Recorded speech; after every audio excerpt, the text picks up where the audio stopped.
All right, joining us now for more is Trump's senior advisor for the U.S. Agency for Global Media, Kari. Kari, so good to see you. Happy Friday.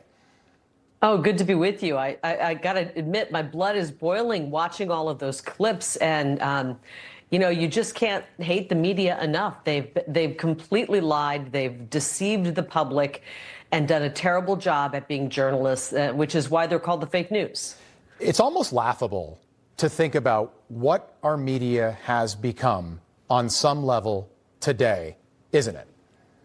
Yeah, I mean, I don't know that I'd use the word laughable because their lies have actually cost people their livelihoods, their businesses, and in many cases their lives. And I'm referring to the way they covered COVID, the lies they told on that, the information that was withheld, the pushing of calling people conspiracy theorists or telling people they were peddling misinformation when they were actually trying to get real details out about treatments that would work and vaccine efficacy issues or possible vaccine damage issues, but they didn't want to get that out. So their lies have had real big implications to everyday people when it came to shutting down businesses during COVID, the lies they've told about the elections being perfect elections, the lies they told about Joe Biden in 2020, which pushed him into the White House, which ended up with 4 years of absolute treachery for the people in this country and our nation, and frankly, the world.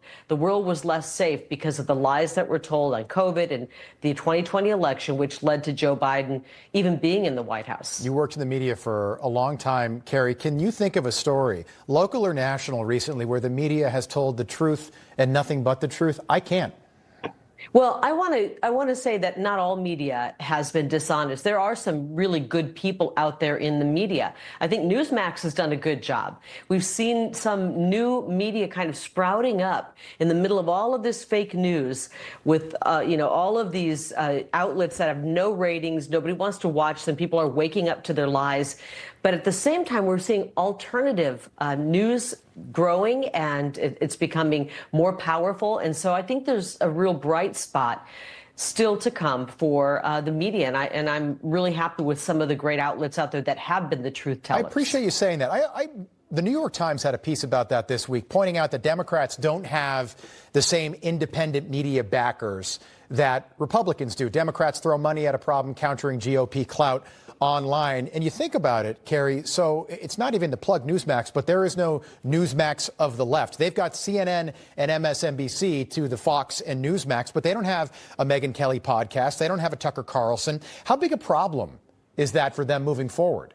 Well, they've never had to view it as a problem because they owned all the media. I mean, they had all of the main broadcasting networks where they were using, in really in many cases, the Mockingbird media.